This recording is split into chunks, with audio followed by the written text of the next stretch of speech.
What is going on, everybody? Welcome to NBA Live Before Lock. Well, no, it's the Deeper Dive. Good job, Eric. See, it was right off the bat. I could just read the sheet. We are on the Deeper Dive. You're in the right place. Hit that like button, subscribe button, notification bell. It goes a long way for us. Here on this channel, goes a long way for you. You become a prize whenever great content is going live here at our little neck of the YouTube woods. I'm Eric Lindquist. You can follow me at Eric Lindquist.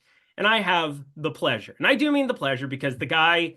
I got my start in this industry hanging out with him, chatting, shooting the shit with Kayla Canarum back in the day. Oh, man. Hi, Kayla. How are you? I think she's still over at crypto.com arena yelling at people and having a great time. But anywho, it is Chris Spags. You know him as Chris Spags over on X as well. How you doing, my dude? I'm good. I'm excited to be here. We were trying to figure out before the show when the last time I've been on a show where Eric is hosting and I'm the analyst. And it's great to see you flub the intro right away. That's really the main thing I'm looking for here. But the good news of Kayla Canarum, and again, not to, we're not talking shit here, but she doesn't have a crypto coin out there that she's rugging people on. So she's doing pretty well relative to these, women that have been in the universe here. So we're doing okay.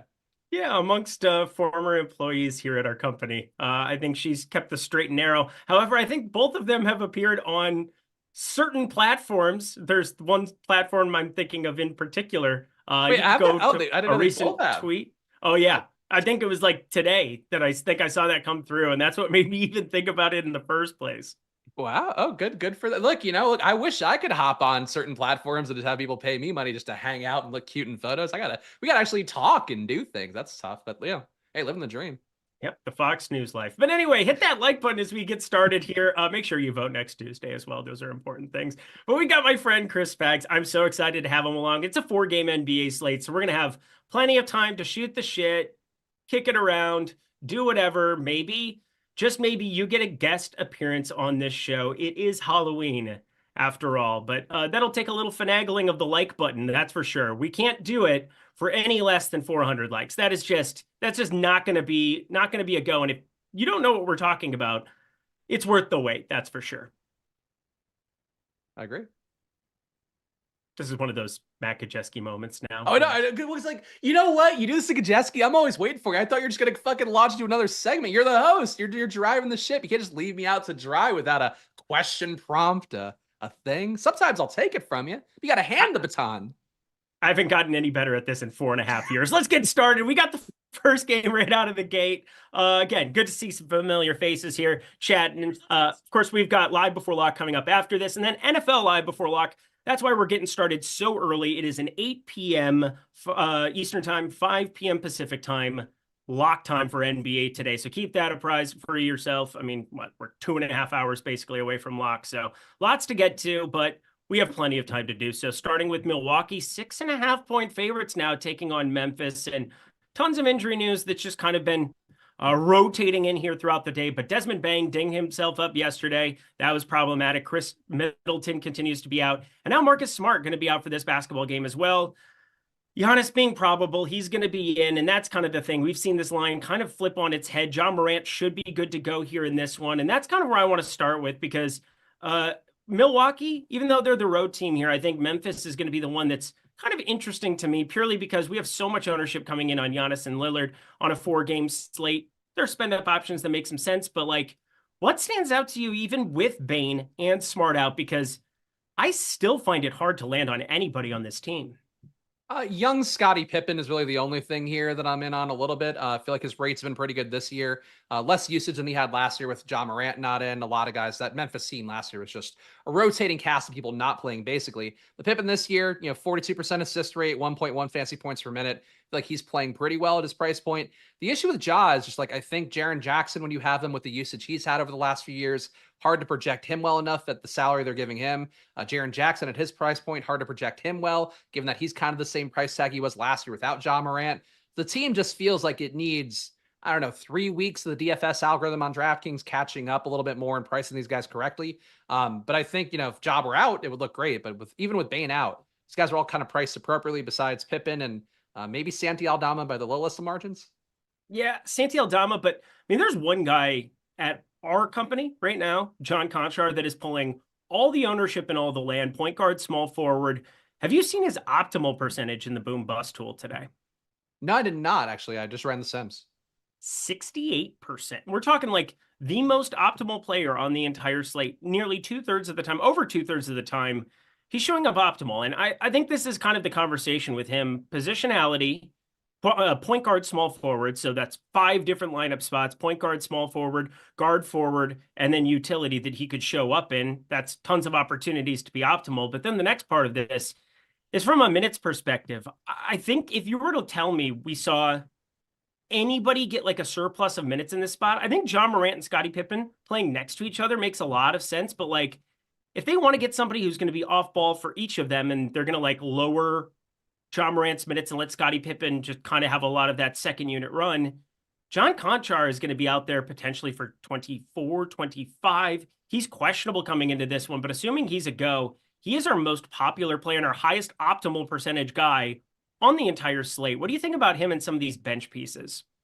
Yeah, Conchar I got with the field and the sim I ran before the show, getting about 13% of him. Wait, are you pulling ownership from somewhere else? We're talking about DraftKings ownership? We're talking DraftKings ownership. I just updated. Wait, so hold on. I pulled it from the data hub. All right. I got Conchar at 13. You're saying how high owned is he? He is at 38% ownership. His optimal percentage is at 66%. Jesus. Okay. So this is like a completely different change from last time I ran the sim then. I'm not seeing Conchar as that great of a value play overall. I've got him at 21.1 fantasy points, a little bit higher than the Stokastic projection at 17.5. So I'm not crazy about Conchar. I was going to hold hands with the field on him. I could certainly see how the dual position eligibility, especially point guard and small forward, particularly small forward, a spot you might have some tough time filling and putting some value in there. But personally, even on a short slate with Conchar, if he's going to be that chalky, I really have a hard time going to Conchar, just knowing the fact that I'm expecting him to have that tournament ceiling. You know, Milwaukee in the past strategically used to leave guys open from 3. I don't really think they do that quite as much anymore. And if you were going to leave anybody open, it's probably not Conchar, given the fact that he generally shoots the lights out. So I'm not crazy about Conchar. I get it from a projection play. I think if you're playing cash, lock in Conchar, but I don't literally see the ownership, but I also don't see the ownership for myself. Yeah, I'm looking at it right now. It's pretty wild to me here, because I definitely was not landing on that. And as I kind of refreshed and was going through from this morning till now, it looks like that's the biggest change, just running sims over here. Obviously, you're able to bring in your own stuff, but yeah, that had to be a mistake in some capacity. But no, it's sitting there, 66.6%. The devil's number on John Conchar. What a spooky little play.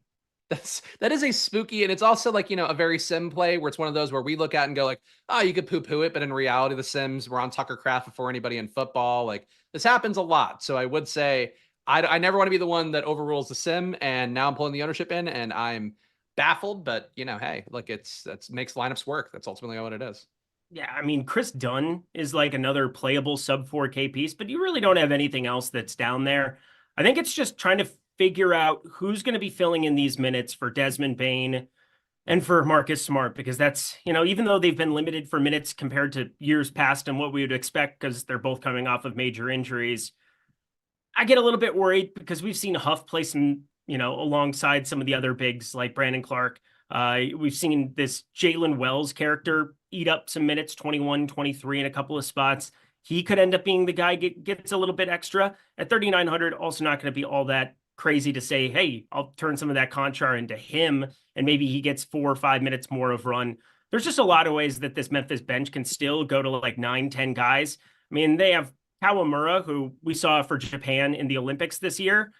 If he ends up being a guy who's there on this 2-way deal and he ends up in the roster in some capacity, he could fill some minutes at the 2 or something. But it's just a weird team because they still have so many bodies despite missing 2 of their major pieces. Yeah, 10-minute rotation or 10-player rotation right now with all these guys getting at least, it looks like, at least 15 minutes for everybody is what the Stokastic projection is right now. So you're really hard to love anybody here. I still do like Pippen the most. So it looks like the minutes shift that he got. I think some minutes got shifted from Pippen to Conchar. So I would still play Pippen, just knowing what the upside is. And frankly, the matchup too, feel like you need Pippen out there with the versatility and would you say that Pippen and Conchar, like, I think Pippen would be the better defender, but I feel like Conchar at least is like Garrison Matthews kind, where he's going to go after people a little bit.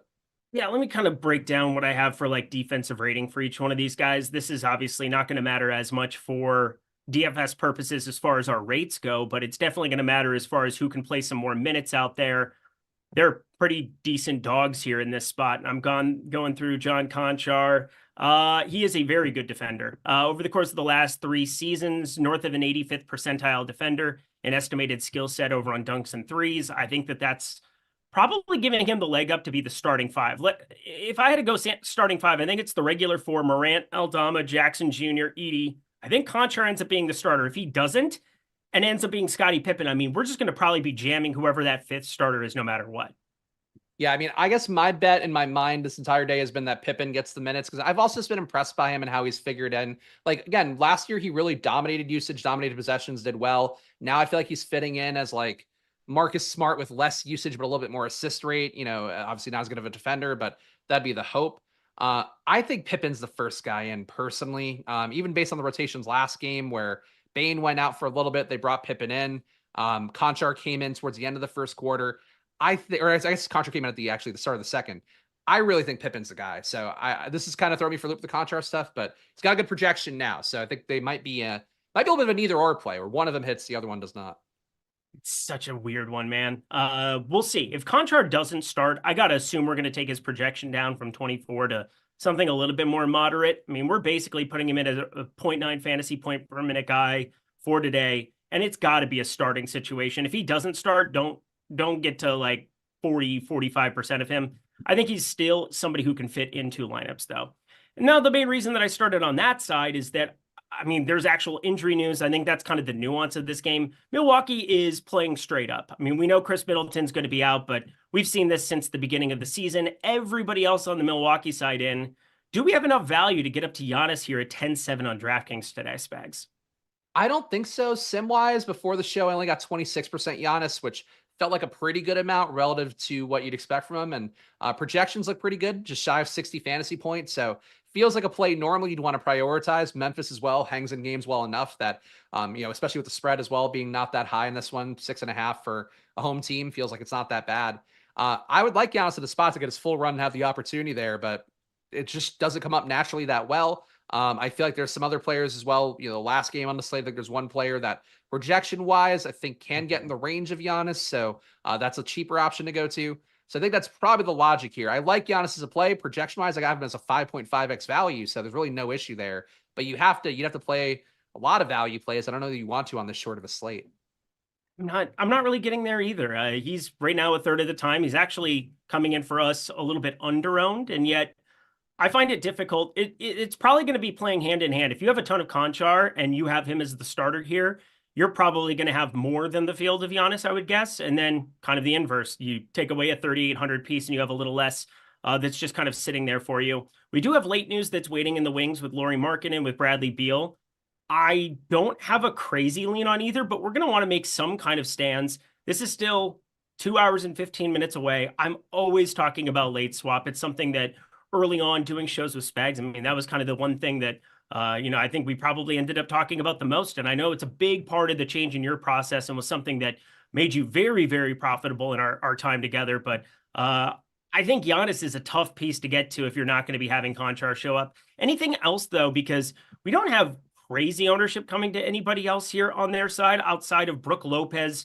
He's coming in right around 30% ownership here on Milwaukee. I think that's about appropriate. Taurean Prince has been good as a 4K piece for them, but my God, I never really like getting to him, knowing if he ends up being the 4K guy who gives you access to Giannis.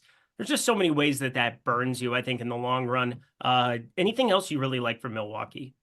I got a good mix of these guys. Again, it's a 4-game slate, taking smatterings of them I think is okay. Damian Lillard, I got basically with the field, so I don't mind that part. I got 20% compared to 19% we have right now ownership-wise. Portis didn't get any of, didn't get as much of Brook Lopez, got 14% of him.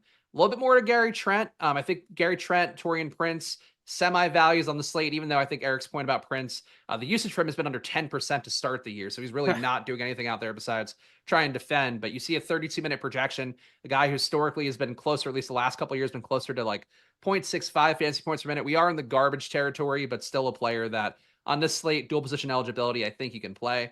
But it really feels like Giannis and Dame would be the players I'd like to get the most. It's just, I don't think the slate fits actually forcing your way there too much. Last question, because I've talked to you about all of the plays that we like. How about the ones we don't like? Is there anything you really don't like from this game? Because I think sometimes that goes underutilized, not really talked about as much as it should. Is there anybody you find yourself a lot lower on than the field? Because like Giannis, I'm saying I don't like him as much. I still have 30% of him. There's one guy on the Milwaukee side that I basically have none of. Can you guess who that is? I mean, it would have to be Portis, I would think, Yeah. because Portis doesn't project that well stochastic wise. I've got him even lower with my projections, which are based off of the stochastic minutes, but I've got him at 27.9. He's already 30.8 at his salary. Like he is like cusp playable, I think, for the stochastic projection. But if you knock one or two of those points off, like he's not coming up at all. So like he'd be one. And I am low on Conchar. I'm not seeing it as much, even though I get it sim wise while you'll get him. But if I saw him coming up the sim, I'd be like, let's not make this one assumption the sim and let's try to make some others. I feel that way about him, but Portis definitely is the one where naturally I'm just not getting him at all. Yeah, the hard thing for me is that in some of these blowouts, and we just got done seeing it with that end of the fourth quarter, he ends up getting benched. Not necessarily benched. I mean, they just kind of went to their main starting five. But there are a lot of times last year where Bobby Portis would close. With Torian Prince there, they seem to go his direction in some of these closing lineups now. And if this game at a 6.5, I could very easily see a range of outcomes where this game is 15 coming into that fourth quarter. I think you might be missing out on like a closing rotation for Bobby Portis. And I already have him as overowned. So when I already see that that's going to be the case for somebody, and then I work through iterations of the closing lineup in blowouts, there were times in the past where I felt pretty confident Bobby Portis would still be in there. I don't feel that way anymore. I don't think they give him blowout run to go out and put up garbage time fantasy points now with how much they need him off the bench. Need to have him be a major factor for this team because they have no bench as it stands right now. So I'm glad you're landing on the same guy to be shorting as I am. Bobby Portis, that guy doesn't really exist there on the Memphis side. I mean, Scottie Pippen Jr. has been so good from a fantasy perspective. I think that he's going way underowned here at like 13, 14%. If that's the case, even if, because I don't expect him to start, I'd say it's like 80% to be somebody else, not Scottie Pippen. I think there's some different iterations of who that could be. It could be Wells, it could be Laravia, could be a number of guys from Memphis, but I do think Scottie Pippen 6,200. Is that somebody that you're still pretty bullish on FanDuel? DK, what was his price again? He's 5,800. 5,800. Yeah, I mean he's so good from a fantasy perspective.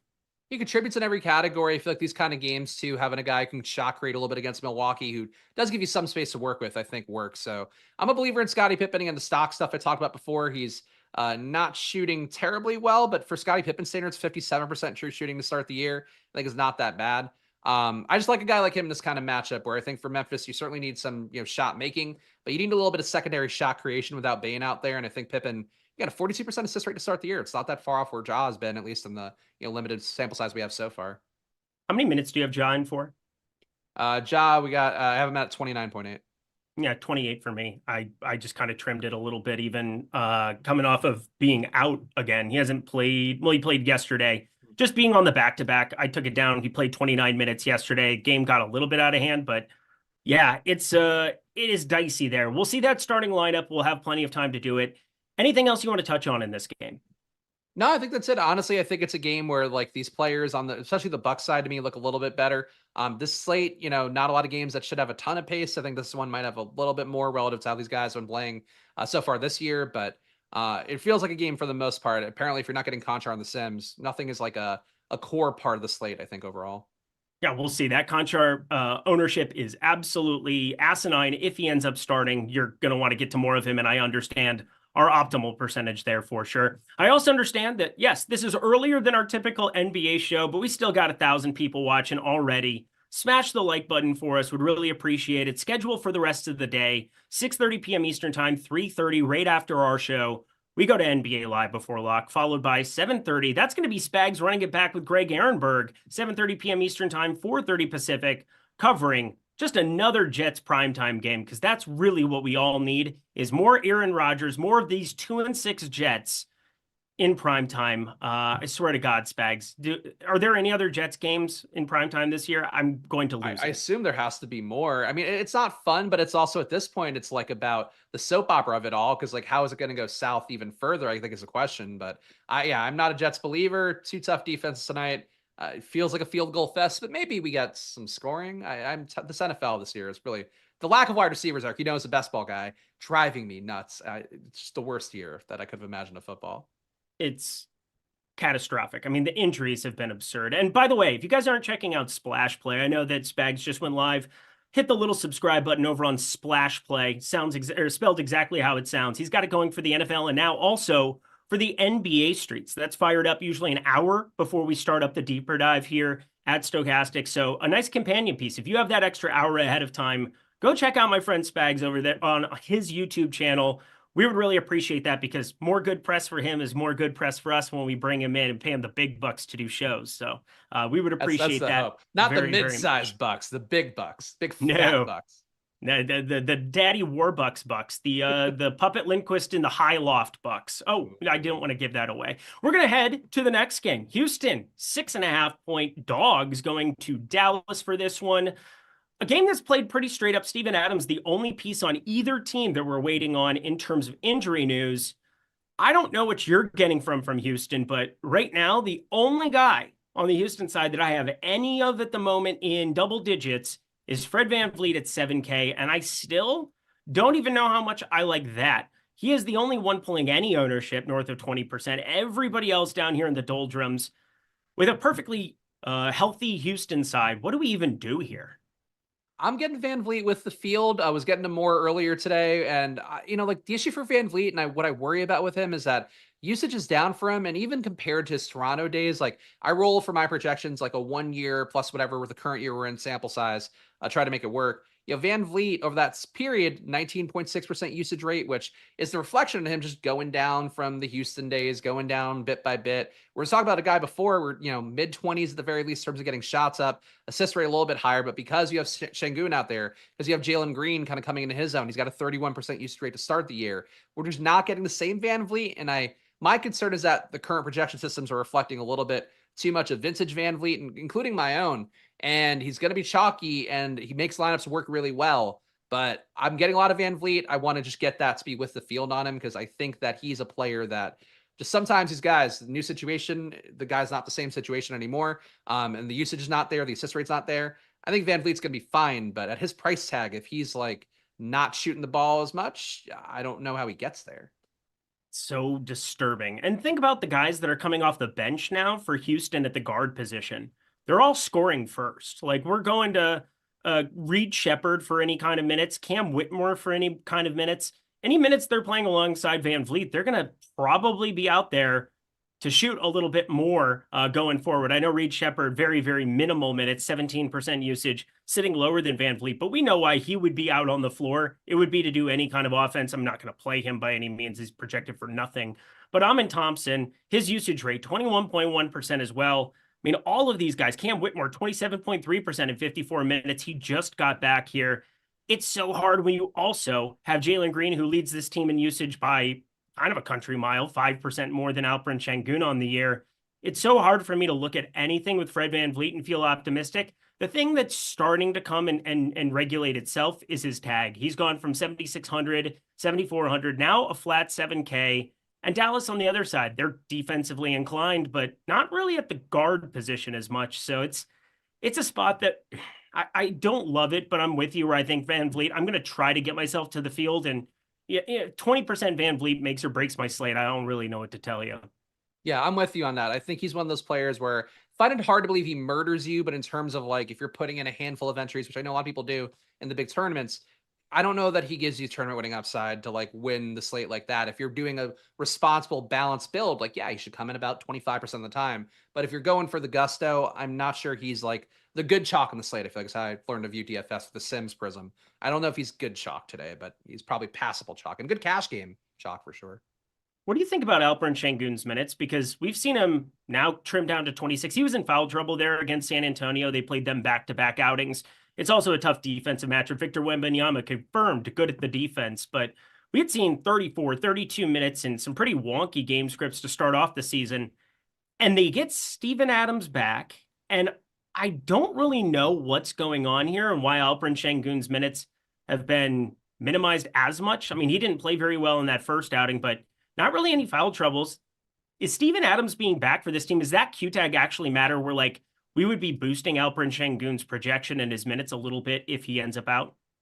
I think that would certainly help a little bit. I see Şengün at 30.3 minutes projection from Stokastic today, which feels okay. I think the tough part for him is you have Jabari Smith potentially closing games as the 5 sometimes, depends on the matchup. This one against Dallas, it's not a playoff game, so you don't really attack Şengün like you would in that kind of situation where you have him in screens over and over again. You have him switching on to Luka, and then it's game over, or Kyrie, and it's game over for him. In this situation, that will happen, though, probably in the fourth quarter if it's a competitive game. So I'd worry about seeing Jabari Smith at the 5, and that would make Şengün a little bit lower. Şengün is a tournament play. Whenever he's under 5% owned, you have 50 fantasy point upside, 60 fantasy point upside.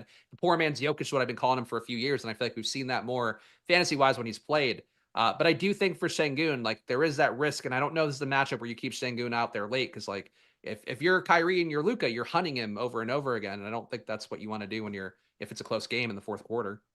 Yeah, I mean, last game specifically, I mean, the main reason that I'm going through some of this matchup can be a thing. Yeah, facing Victor Wembanyama sucks. That's not ideal, and you could say that, hey, we can close with Jabari at the 5, or we can close kind of however we want to. You're not going to not close with Alperen Şengün, I think, after you just paid him the entire bank before the season started. But Steven Adams became the backup center instead of Jock Landale. I'm not sure that they're going to split any time between backup center minutes. It's probably just one or the other. Maybe I don't have to change anything, and Alperen Şengün can just come out for more minutes. Truly just comes down to I want him on the floor every single time Daniel Gafford's out on the floor, because Daniel Gafford, confirmed not good at the defense, does a lot of stat stuffing, box score stuff, but Derek Lively II is the guy come playoff time that you want on the floor. Actually led this team in terms of overall plus minus in the playoffs, and that includes Luka, Kyrie. We're talking the guy was the #1 adjusted defensive player over the course of the entire postseason last year was Derek Lively II. So defensively, I'd like him to avoid him a little bit. I would like this to be a lot of minutes for Gafford, which kind of brings us over to the Mavs side. Anything else from Houston you want to talk about? No, I got a little bit of Dylan Brooks, but I think that's the price point making lineups work and me not getting as much Conchar. So I'm okay with that, but by a little bit, I mean 13%. So 2x the field, but not a material amount. But yeah, on the Houston side, it's from Van Vliet or bust. And we debated Van Vliet, I think, pretty well, hopefully. Yeah, hopefully. Dallas side, this is always fun because now, I mean, have you gone through some of these rates? Because I don't know what I think about the MVP case for people who are looking at chalk Luka before the season. You can't feel super great about what's showing up here so far. Luka, 47.8% true shooting percentage on 34.5% usage. I mean, the usage is at least there, but we're going to see Klay Thompson trim in. I mean, he's at 19.2% usage. It's going to come up as this season goes along here, but amongst the spend ups up top, I don't know how I land on Giannis at the field right now at 35, 36%. I'll come down a little bit there. James Harden is awesome, but he's very, very popular at 9,100. John Morant, pretty unowned, but we have nice optimal percentage. We have pretty nice positive leverage on Luka, and yet he's another guy I'm just not really landing on today. It should be a good matchup with this front court, but the pace of this game and some of the concerns I just have for is he going to be the usage hog that we've seen at times? Now that there's another mouth to feed that's going to have right around 19, 20% usage going forward, I don't know how I feel about Luka on these kind of slates. It used to be, hey, I'll get the raw points, but what are you planning to do with Luka specifically today? So it's weird. I'm low on Luka based on the sim I got here, and the main thing for me with Luka Doncic, I'm always a little bit lower on him than Stokastic projections. Not entirely sure why that is, but I'm always 2 to 5 points lower on him. Same thing today. So that's definitely affecting that. I agree with what you're saying about Luka, though, and it was kind of my concern when Kyrie came in, and now you add Klay in, as Eric mentioned as well. And that's not the best thing for a guy who does need to dominate the usage, dominate the ball, and also to, creating other people's shots. He's only had a 30% assist rate so far this year. Compared to last year, we're talking about, the rolling sample, 44% assist rate. So could be the guys around him not making shots, but it's not like they're missing at some incredibly crazy rate so far the year. So I'm not crazy about Luka on the slate. It was one thing that stood out, though, that in the top ROI lineups, he did appear a little bit more. So 20% usage, the theoretical upside of Luka, I think that makes him more of a sim play that'll come up, to some extent. But for me, prioritizing him would be hard to do. I don't think the most expensive guys in the slate are really priorities for me, and maybe that's a flaw in the process. But for today, I just don't see paying up for Luka or Giannis enough as, people might want to. Yeah, and as right now, unless we do get like Wells or Conchar starting here for Memphis, which is very, very live to happen. That's going to probably dictate a lot of what ends up happening if I can get to any of these guys. But currently, even though there's positive leverage coming in on Luka, I can't really even get to 20% of him. Currently have him in my 100 lineups that I'm playing tonight in 10%. So Giannis, I'm not completely poo-pooing him there with the power forward center eligibility, but Luka, I kind of am, it would appear, despite not a ton of resistance on the Houston side with Van Vliet.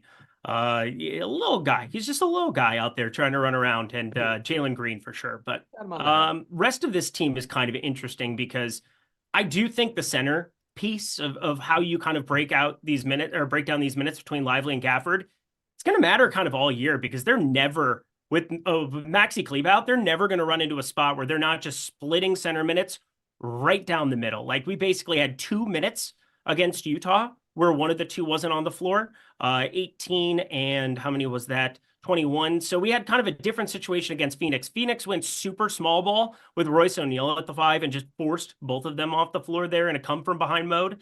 So there's certain matchups where it'll happen. This is not one of those matchups. I've got it just cleanly split between the two of them. But Daniel Gafford at 4,500, Derek Lively at 5,100. How are you divvying up center ownership from Dallas? So I got Gafford right now projected for 31% ownership. I got 21%, which I don't really want to be crazy on Gafford because the reasons that Eric just outlined there, it's basically a timeshare. Overall, one of these guys can hit, but usually in these kind of situations, frankly, my biggest DFS when I'm just short of 60K was when there was a slate where Nerlens Noel was the chalk, Taj Gibson was the backup, and then it was one of those things where it's like I played the backup because these guys were in a straight timeshare split. I think for these situations, that would make me want to go to Lively more. The issue is Lively doesn't project that well. I think center, there's, again, a Clippers center. I like to tease it out, Eric. I'm keep it vague. A Clippers center I happen to like a little bit.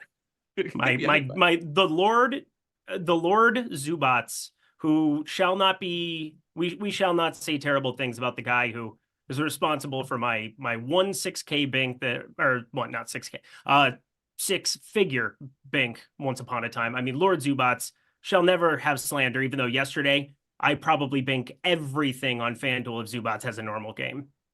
Yeah, and that's the crappy part. But I still think the rates on the year, the rates historically without Kawhi and Paul George in the court, support Zubac a lot. So to me, like that's the priority play at center. I didn't get off of that enough to go to Lively's way, but I do think the tournament game theory here, you see 31% ownership going to Gafford, and half that you're just thinking about the pure field part of it. So a third of the field is going to be with Gafford. How do you leap a third of the field? You do that with Lively theoretically.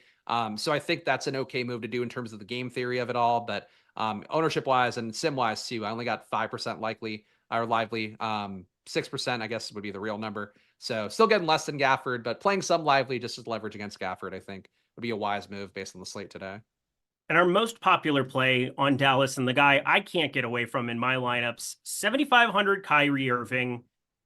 Everything I outlined for Luka, it's almost impacting Kyrie way more. 26% usage for Kyrie so far on the young season. It's just 140 minutes, but you want Clay to feel comfortable. You want Luka to continue being Luka. You want to kind of go there and make things work. But then you go into like the assist rate, 22.6% assist rate for him. That's down year over year from this time last year. Luka sitting at 30.4%. As you start uploading some of this into the sheet, and then you look at the true rebounding percentage, 5.7% from Kyrie. You are basically saying, I need Kyrie to be on ball a little bit more than he's been in year past to really spike an upside. However, it's a 4-game slate. It's 7,500 with shooting guard positionality for Kyrie.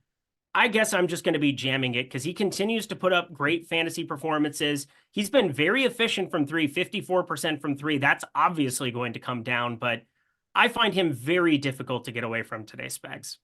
I got half the field of Kyrie, so I'm mostly with you there. Like, you don't want to completely fade him out. I wouldn't want to take him out of the pool or anything. He projects well. We have a little bit lower projected than Stokastic. That's probably part of why I've got him at 38.7. Stokastic, of course, which again, please always default to Stokastic when I say like I view it because that's the way it goes here. But 41 fantasy points for Stokastic. And trust me about it. I've seen the flip side of it enough times. But that said, Kyrie, whenever I see that differential for me, I do tend to default to that. So I'm going to be a little bit lower on Kyrie. No issue with it. 1.16 fantasy points per minute so far in the year.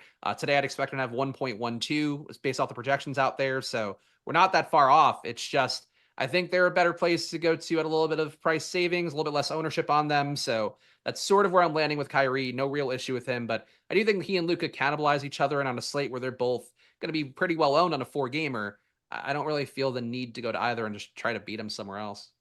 Yeah, it's hard for me to get away from. Also, PJ Washington, for whatever reason, inexplicably got his salary trimmed $500 to $4,800 here in this spot. He's been playing giga minutes, as some would say, 33, 34, 35 minutes, basically every single spot. One game that wasn't all that competitive, and plus the opener. I almost always remove like the first game or two out of my sheet once we go along, purely because once you get like a 2-3 week sample size, that first game right out of the gate, you see minutes so condensed relative to what it'll be the rest of the year. Teams are really just starting to ramp guys up from 18 to 20 they play in the preseason to, high 20s, low 30s, and then it just continues to build up, build up. And then Tom Thibodeau goes all the way to 48 for everybody, and everybody else normalizes stuff. But more people though going high this year, I've noticed, just looking through the numbers, at least early, like, some of the Suns are averaging high 30s. Like Maxey yesterday, I was talking to Josh about it, and that was with an overtime game, but Maxey was averaging 42 minutes a game going into yesterday. Like, it's a little bit weird. I wonder if it's like kind of the pushback. We talk about NFL a lot. Eric and I both obviously follow that pretty nearly and dearly as well. NFL this year, you're seeing kind of the reckoning for all the wide receiver stuff. You're seeing RBs kind of get a lot more attention, a lot more too high safeties. Maybe is there like a minutes renaissance coming for the NBA? Because it's odd to see more contracted minutes early on, I feel like usually. Yeah, I had a talk with a friend of mine about this because we usually just shoot the shit at the beginning of the basketball season. Hi, Thomas, if you're watching. But we both had the theory that the reason it's happening is because of how bad some of these good teams' benches are. So we look at a team like Denver, 7-8-9. What are you rolling out there? Julian Strother, Russell Westbrook. How about on Milwaukee? What are we rolling out there outside of Bobby Portis? Pat Connaughton, the corpse of Taurean Prince for extra minutes. Obviously, he's in the starting unit, but like that just kind of speaks to it. Delon Wright, AJ Green. These are just horrendous benches on these teams that have big, huge stars where it's like Giannis and Jokic, and you don't want them to be 1-5 right out of the gate, 1-6, and have them playing from behind. So like, I think coaches are just ramping up these minutes for guys and trying to show their front office, yo, look how bad it is behind us. Get us some help. Go do anything you have to earlier rather than later. Kind of like showing out to see if we're going to be a contender earlier in the season rather than just kind of waiting for things to happen. Yeah, and I think too, like, if you're gonna really, I'm sure Josh would be the person who could dominate both of us in this kind of theoretical talk about it, but like the contract stuff too of like, you have all these guys now. Every team has at least one player making 150 mil, 180 mil in a contract, upwards of 250, 300 mil. So maybe that's a part of it. Obviously, the league cap is going up too, but I wonder if there's just a little bit more meta theory to that because like you do see guys playing a lot more minutes almost across the board. And it's surprising to see like Luka's averaging 37.3, which is not usually how you want to run out your guy coming off the finals and the Olympics. And yet they're doing that earlier in the year. Yeah, it's just interesting to me. It's an interesting trend and a change. I'm sure, the NBA with the Joel Embiid thing too probably wants their stars playing more. NBA viewership is actually down for the first time in a while to start off this season, but I'm paying attention. We're all paying attention. Anything else that you want to talk about here with Houston, Dallas? No, the PJ Washington stuff you said, I think is the only thing I didn't really hit on here. I think it's relatively good to be with the field on him, but I agree. Like he's not really the same PJ Washington as he was in Charlotte. They think he's a good defender. He's not really, but he is out there a lot, 32-minute projection, just shy of that from Stokastic today. So I think Washington's kind of a core part of what you're doing, even though he is really not a fun play, but I'd probably take him over Conchar if I had to. Yeah, if you want one disgusting play, if you're just trying to go with a couple of studs, say Luka and Giannis go for 70 and you want both, Najee Marshall, 3,200. He's at least playing mid-teens minutes, high-teens minutes. He seems to be the guy that they're going to play a little bit more than even a Quentin Grimes, who's just been limited around like 11, 12 minutes here in the early going of this season. Kessler Edwards, Prosper, not really in this rotation at all. So it's pretty consolidated minutes. But yeah, PJ Washington definitely looks the best. But Najee Marshall, 3,200. I'll get to a smammering of him just for the hell of it. But what was that Spags was, oh, go ahead. So, I don't fucking know. I just made up a word. How about that? Smammering. Oh man, I don't know. If you guys hit the like button, you might be able to hear him Well, I don't even want to give it away. I don't want to tell the people what's going to happen if you guys get to 400 likes, because Eric wants to do a bit, but he feels like it has to be earned. So please hit the like button to get the bit, because like people are curious about your costume. They think you're dressing up like something. So if Eric might be dressed up like something, you won't find out unless you hit that like button. no. I used to dress up for Spags when he used to live by me. It's beautiful. Anyway, smash the like button as we head to promo code MIL. It's at the top of your screen here. Yeah, we have NBA players that are making $150 million. As we were talking about with Spags just a second ago, I would take one of those millies, just like we had a sub. Rick12324. Oh, I got that all correct right off the bat. 30% off right now using code MIL. The guy takes it down with a solo a naked Bo Nix. Ooh, that's sexy. We definitely love that. Quack, quack, go Oregon. Gotta love it. 30% off payment. Use code MIL. That gets you any NFL DFS package right now for 30% off. That is a big, big discount here as we're coming down to the end of it. Plus, think about the next month. If you sign up for a monthly, you're going to get the Thanksgiving slates that are coming our way. Showdowns every single day. You want to avoid your family on Thanksgiving Day? I know I do. 3 days. 3 slates that you'll have for that one specifically by signing up for a monthly. So if you've been thinking about it, if you got a chance to utilize it for one of the dollar deals or something like that, promo code MIL will get you 30% off any of the packages that we have. That includes the Sims tool. So sign up, check it out, promo code MIL. All right, 2 games to go. We got 15 minutes. Look at that. Time flies when you're having fun. San Antonio, 1.5-point favorites heading to Utah. And one of the Q tags that we're sitting waiting on the world to change, Lauri Markkanen, he's questionable. Do you have any kind of a lean for him specifically? Because I'm 70-30 he's out. Yeah, so I think he should be out. I'm surprised that he wouldn't be. I'm keeping the light on for him because if he's not in, Kyle Filipowski is like your PJ Washington pivot there at the same price point, and I think been a good producer on the year. He would take over the minutes right away, I believe. So that's an important one to me. But I think the lack of news makes me think he does go, but I would like him not to go. I think either way, though, this is like a key situation because if he's now got it long enough, he's projected for 7% ownership, and I think still projects pretty well. If he plays, I would like to have room for that. If he doesn't play, I'd like to have room for that. So I think that's how I'm treating Lowry right now. But he's more up in the air than Beal is. Beal went through shoot around, so he's probably gonna go. It's so dicey, but at least the site's priced up Filipowski to a place where he's not a freebie by any means. He's not some 3K piece that, like Larry Nance the other night was like, you either see him in the rotation and he smashes, which he did, and I'm glad the Sims tool got me on as much of that as possible, or you're taking a flat 0 in your lineups. Like for this, if you have Lauri Markkanen in, Filipowski will play a little bit, but there's no way he's going to probably pay off 4,700 without getting run out of nowhere or something happening to Markkanen or some surplus of minutes. With the Taylor Hendricks injury, there's obviously minutes to be had at the 4. There are ways that Kessler and Collins can share the floor together, but for me, Lauri Markkanen, only been a 1.07 DraftKings points per minute guy, but the usage that he can take up, especially when you have usage you want to be giving to guys like Keontae George, Jordan Clarkson, Colin Sexton to make all of them look better, it's a big deal, a huge trickle-down effect for this entire team, and not just the Filipowski piece. And again, he's almost 5K on both DraftKings and FanDuel, so shout out to the sites for doing a little bit of that work for us. But before we dive in big time to the Utah side, San Antonio, they're on a back-to-back. Victor Wembanyama, I'm going to say there is a 5% chance that you just see him ripped out of a lineup at some point this season on a back-to-back, and Pop just doesn't say anything about it. And it's like, oh yeah, Victor warmed up and he didn't feel very good and he just gets scratched. I'm not saying that's going to happen here. I'm just going to always have a Victor Wembanyama plan on every single slate like this because he is such a centerpiece for them. But assuming he's a good-to-go guy, 10-4 for him. Center only on DK, though, makes it a little bit more difficult for me, Spags. Yeah, that and the price tag, I'm not here as much as the field. I actually only got 3% of Wemby before it. And look, at a certain point, he's going to break out. I think right now he's kind of hampered by 2 things. Number one, Chris Paul's dominating the ball in terms of the assist rate. He's got just shy of 40% on the year. So taking those possessions away, even with Paul having less usage, he's taking the ball out of Wemby's hands enough. And then the same token, Jeremy Sohan is just gunning for reasons unclear. Usage on Sohan so far this year is 26%. Going back to last year, we're talking 19.2%. But Sohan has been really dominating the ball in a way that's, again, surprising to see. He's playing well enough, but he's not playing like such a great player that he should be taking the ball away from Wemby, who's a generational talent. But I think those are not helping Wemby out. If those 2 things go wrong, if you were to play Wemby today, I think not playing Sohan with it would be a logical thing because Sohan is going to be the chalk of chalk, it looks like. 50% ownership projected right now, over that by Stokastic. So I think with Wemby, he's sort of a key piece where if you can afford him and can get there and then not play Sohan, I think you're getting pretty direct leverage on a chalk piece. But in general, I just think he's not going to have the ball in his hands as much as last year. He's probably a little bit mispriced as a result. It's a little bit mispriced.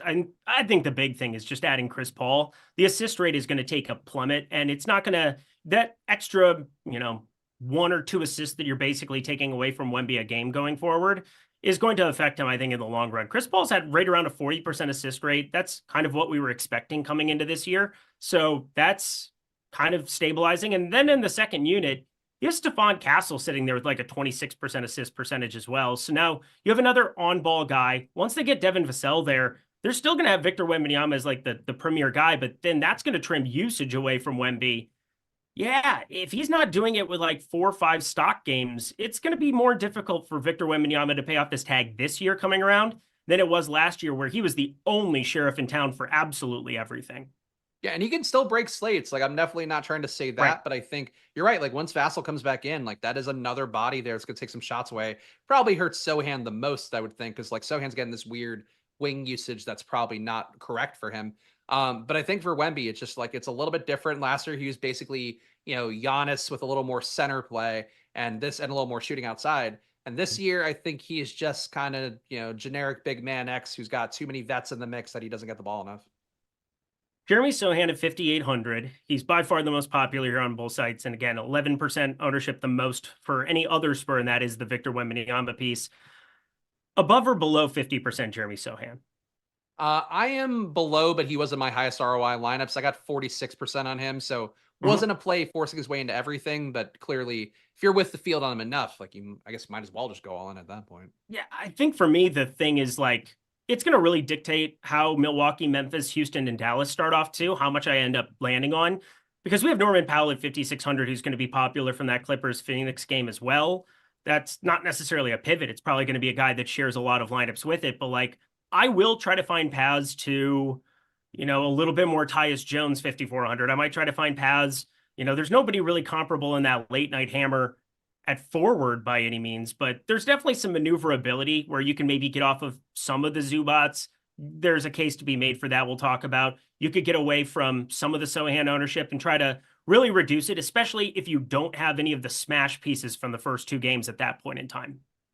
Yeah, I think that's a fair way to look at it. I still like Sohan as a play more than not. I think the price point. You're not going to get him at every lineup with a sim, but I think he's kind of a key fulcrum point of the slate where you go with him, you go against him, and it sort of decides your lineup's fate from there because he's going to be so owned that he's going to dictate a large portion of lineups tonight. All right, let's dig into the nitty gritty. This is probably the thing that we'll spend the most time on between now and the last 9 minutes of this show, because I think it's huge. Let's play the hypothetical Lauri Markkanen gets ruled out game. What do you want to get to the most from Utah in that event? I would think Filipowski either starts or comes in behind somebody who's not really a starter. So I think he'd be the priority for me. He's been playing at about 0.88 fantasy points per minute on the year. Today, I would have him projected. Actually, I'd have him projected a little bit worse. But with Markkanen out, that would change around. So Filipowski, I think, would be a play that would gain a lot of minutes and look a lot better. The price tag's still tough, but I think that would be a priority.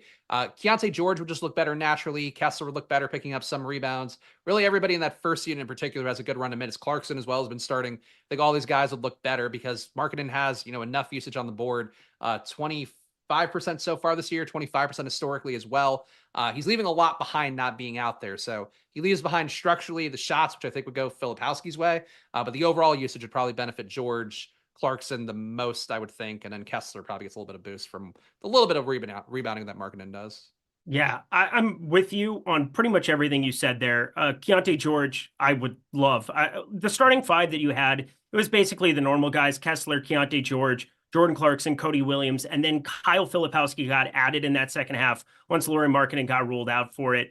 They got completely annihilated in that second half, and that's kind of what you would expect here if you get Lauri Markkanen ruled out to some extent, although this is a tight spread. I mean, I would definitely try to get some money down on San Antonio if I definitely had a feeling that it was coming for Lauri Markkanen. I'm higher than most that he's going to end up getting ruled out for it. I guess if they were trying to like find the tournament upside guy, it's got to be John Collins for me. John Collins sitting at 5:15 mark of the third quarter, checks in, and they started to like toy with the idea of him and Walker Kessler on the floor together. And if that's going to be the case, that was what John Collins played from the 12-minute mark to the 4:30 mark in the fourth quarter. Walker Kessler 9:46 to the 4:30 mark. So they basically shared the floor for 5:15 together. I think there's kind of some push and pull because he's going to hurt John Collins' rebound rate, and Walker Kessler is the same thing. They're going to affect and pulverize each other's rebound rate, but that is extra usage for everybody on the floor if you can have Walker Kessler out there for those minutes, because that is not what he is out there to do. He is out there to block shots, to hustle down rebounds, and, well, to let everybody else shoot. I really, really like John Collins for tournaments. Plus, it's kind of easy to land on his price point here at the moment with power forward eligibility, 5,600. Jeremy Sohan, turning a lot of him into John Collins will definitely be a thing for me, Spags. I think it's an interesting angle. I could certainly see how it could work out that way. As Eric mentioned, Collins has been mostly direct backup to Kessler, but his skill set, I mean, he can shoot. He can theoretically defend some four. I mean, he can defend some fours. Whether he does it or not is sort of up to John Collins. The usage for him and the opportunity for him, I think, is there. In my mind, it was Filipowski just because of like the fact he came in right away and the fact that he started that second half. But I think you're right that like Collins could be a sneak starter there, or just a guy who they bring in Filipowski, he does nothing, and then they're like, all right, I guess we'll just see what John Collins can do, and then he does enough, stays on the court. So that might be like a key point as well, where in my mind, I was like Filipowski, ride or die. But Collins, I think, could take it away if Filipowski just doesn't get hot right away, or doesn't do anything useful right away. Yeah, if we get Lauri Markkanen ruled out and there's like a little bit of a gap and people start to jam in Kyle Filipowski, I will be on very, very high alert to make sure that he is starting, because I do not want to play Kyle Filipowski if he is not starting, correct? Yeah, I agree. Yep, I'm on the same page there. Anything else from this game? I think we did a pretty darn good job on that one. No, got a little bit of Clarkson, actually a good amount of Clarkson, got 35% Clarkson. So he's a player I would consider a core part of things with the field, but a little bit above on Kessler. With the field directly on Keontae George. Keontae George, by the way, at some point, unless he's just the worst player in the NBA, 37.5% true shooting with a ton of usage, high assist rate, shooting a lot of threes per game as well. He's shooting 7.8 threes per game. Keontae George at some point is going to break a slate. Could be tonight at 15% ownership. Yeah, if Lauri Markkanen's in, Keontae George, I'm going to try to get to 100% of, for what it's worth. Yeah, he's really due. Like he's using the ball like he's Clarkson or Sexton, and he's not, but could be. Okay. Yeah, and also we've got Clarkson here with a 32% assist percentage so far this season. I'm going to just throw this out there, Spags. That isn't going to maintain. He's at 25% going back to last year. It'll come down, I agree, a little bit, but he's been a more mature player. I don't know. And how mature depends on the game, it seems like. Depends on the environment. I guess not hanging around with Nick Young and D'Angelo Russell once upon a time. They used to say some things on Instagram lives about girlfriends. Oh, those good old days when D'Angelo Russell got sent out on a rail. I got to say, I think we're going to hear rumblings about D'Angelo Russell wanting to get away from JJ Redick sooner rather than later. Really? I mean, there's been rumors about him getting traded for so long that I feel like he's got, he doesn't just want to get traded again. But I feel like it's got to happen at some point, because like he adds very little to that team and they need to move salary and get something back. All right. Well, I just got a note from somebody coming up here next on the show for Live Before Lock, that being Josh Engleman. I said to take our time on this last game. So we're going to give him a little bit of time here. We're going to go a little bit over. Can you stick with me for like 4 or 5 extra minutes, Spags? Sure. Okay, cool. Just wanted to double check with you, make sure that I wasn't promising anything I couldn't deliver. That's just how I do it. I try to do everything. Oh, speaking of everything, that's the code. If you guys want to get 10% off for life here at Stokastic, that is the last thing that I'm going to throw in for the people. But promo code everything is an awesome opportunity where if you're playing every single DFS sport, and if you are grinding with the Sims tool, and you know the power of it by now, if you've been a subscriber here for a long time, I am but a mere humble servant who gets to utilize the Sims tool every single day and get to, smash my micro stakes and absolutely enjoy my life, but also been pretty darn successful over the years with all of the tools and content here at Stokastic. No matter what we innovate, though, no matter what's next, you will have 10% off as long as you don't cancel your subscription. If you are standing stead there and you have promo code everything utilized right now for 10% off, you're going to get that 10% off from now in perpetuity. So sign up, check that out as well. Would love to have you here hanging out. Last game of the night, Phoenix and the Clippers. Oh boy, oh boy. Clippers on a back-to-back. It was not pretty yesterday. And then the lingering Bradley Beal Q tag. I think he plays because we just saw him in last time, played 35 minutes there against the Lakers on the 28th, their last time out. And, well, I don't have any reason to believe he won't be in here for this one. But if something surprising happens, hopefully it happens before 9 p.m. Eastern time, 6 p.m. Pacific, so we can do something about it and move around our lineups, because this game is on in Island, Spags. Yeah, so like he went through the optional shoot around today. Apparently he inflamed the elbow yesterday is what some of the local people were saying. So he came in with the sprain, played 35 minutes, played until the end of the game, didn't leave early, but then afterwards felt discomforts. That's why he's on the injury report. But I think the fact he went through practice makes him more likely to go than not. Obviously, if he were out, it would affect things greatly. With him being in, I don't really think there were any great plays on the Phoenix side. Durant playable, but didn't get him a lot in the sim. I think Beal himself playable, but didn't get him a lot in the sim. Phoenix's side is just kind of appropriately priced at this point, as they pretty much were all of last year as well. For Beal, if he's out, it's going to change things, but I don't think he's going to be out. So play him a little bit if you want. If you get the upside on Beal today, nobody's going to be playing him. John Conchar, unlikely to play today. Oh, slate flipped on its head. From 66% optimal to 0. That's the way the cookie crumbles, as oh, Scottie Pippen, go. Oh, by dear sweet God. If Scottie Pippen starts, could you even imagine? Oh, he's going to be chalky too. He's got good box score games too. I think he's going to be owned. I hope it's Jalen Wells, simply so I don't have to play 100% Scottie Pippen and just like watch my lineups get nuked by the fact that John Morant will play like 30 minutes on a back-to-back. That's just the way that my luck has been running for the beginning of NBA DFS. I get it. Oh, my fucking God. Anyway, Phoenix, if Bradley Beal ends up being out, try as best as you can to get to as much Grayson Allen at 4,500 as you humanly possibly can. I'll also try to get to some Royce O'Neal at 4,400. His minutes have been up. They need him out there for defensive purposes. Plus, there's some iterations against the Clippers especially. Phoenix really likes these small ball lineups where they'll rip Nurkic's face off the floor from time to time. Now, Zubac's not the kind of guy that's going to go away quietly even against a small ball 5. So, like, maybe that won't be the same situation as, like, the crap they tried to pull against Houston a couple of games ago, where I was talking about how Şengün got his minutes limited. You saw Jock Landale get his minutes limited, and they just had to go small ball with Jabari at the 5. But I will say Phoenix has some interesting guys. And then, of course, as much Devin Booker at 8,400 and Kevin Durant at 8,600 as you could humanly possibly stomach. What would you do here if Bradley Beal got ruled out? I think, Brad, like you mentioned, Grayson Allen coming in right away as a direct backup would make him one of the more valuable plays in the slate, even at 4,500. The multi-position eligibility of him and the fact that he does enough out there on the court, I think would make him a good play. Durant and Booker would both look better enough to play, I think, and not them both being, under 15% owned for Durant, under 5% owned for Booker. Would think they become a priority if you have the flexibility to do it. The issue is, like, even with Beal coming out, I don't know that for me they'll project better than James Harden, who I projected out the wazoo. So I think Phoenix being prepared for Beal, a good thing. If you have flexibility in the late game, a good thing, but hard to like plan around that, I think, on this slate.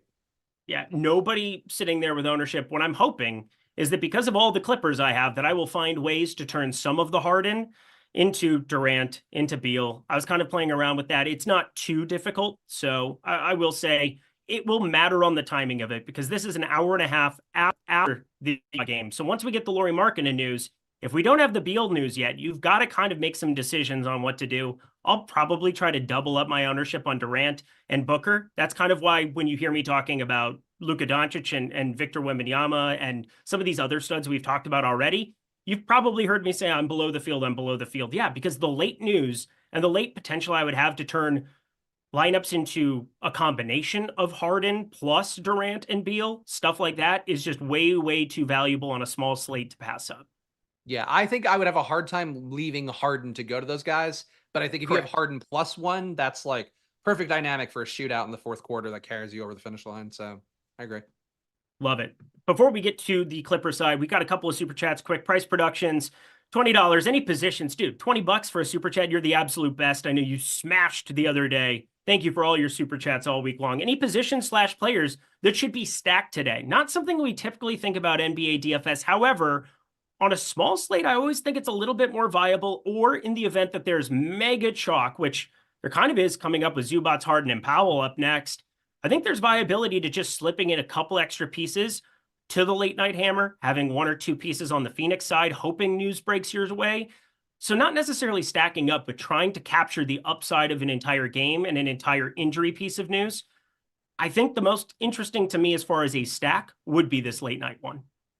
Yeah, I mean, I think if you do the Clippers, the core Clippers that are coming up a lot for me are Harden, Zubac, and Powell. They all look like must-have plays relative to the sim that I ran before the show. I think running one of them back with Durant, Beal, if he were to play, Booker as well. Booker, the least owned piece, but the least well-projected piece out of the three if they're all going. I think that makes a lot of tournament sense, and I think all these guys see Durant, cusp playable as it is, but he's not going to pop up a lot in an optimizer or a sim. Beal, cusp playable as it is, not going to pop a lot. So, like, if you force them in, they're not bad plays as they are. Could get better and then could get even better if the Clippers live up to their side. Because if Harden hits, if Zubac hits, if Powell hits, this probably is a competitive game into the fourth, and you see higher to the upside of the projection for all these guys on Phoenix's side. All righty. And one more, because he's just giving us a shout out and love. Sotex, $5 shout out to Perilous and the Stokastic devs working hard behind the scenes to give you a shot at winning a milli. Great job, guys. You are so very welcome. Sotex, one of the great ones in chat. Let's round out this show, Spags. So good to be back on you. And hey, we're not up to 400 yet, so you better hit that like button if you want a special surprise before we sign off here from our show on Halloween. Let's talk Zubac, Harden, and Powell. I mean, how much is too much of these guys? Because they are all just looking fan-frickin-tastic today.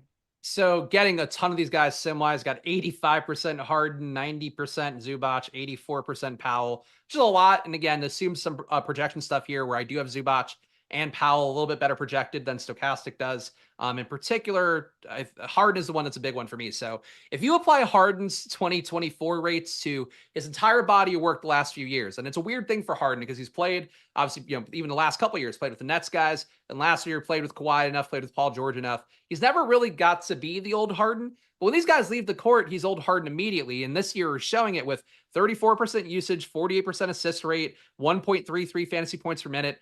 Today, with the total they have, I'd have him going even a little bit higher with lower rates in terms of fantasy points per minute. So to me, he's a smash play. I view him as sort of like I did Trae Young yesterday, which is one of the plays where I was like, people are like, oh. And then obviously everybody got ruled out for Atlanta, so it made it a little more palatable. But I think Harden is like the core play of the slate. So I am team Harden today. The other guys also great plays too. I think Clippers keep it competitive. Those three hit would be my guess. Yeah, and I'm boosting Chris Dunn a little bit. I really like him. You know, I don't have to boost him too much. The Sims do like him to some extent relative to his ownership on FanDuel, especially 4,300 gives me some maneuverability, some extra maneuverability in this game if something happens to Beal or if something happens to Lauri Markkanen, where I'm going to try to turn all of that into the Sextons and the Keontae Georges of the world for sure. And Jordan Clarkson, of course, too. But anything else from the Clippers for you here, Spags? Yeah, like you mentioned, got a little Dunn, a little Mirror Coffee, a little bit of Derek Jones. None of these guys above 15%, but all of them 10 to 15. So I think that's the play. But yeah, I mean, just a Harden ride or die for me is really it for tonight.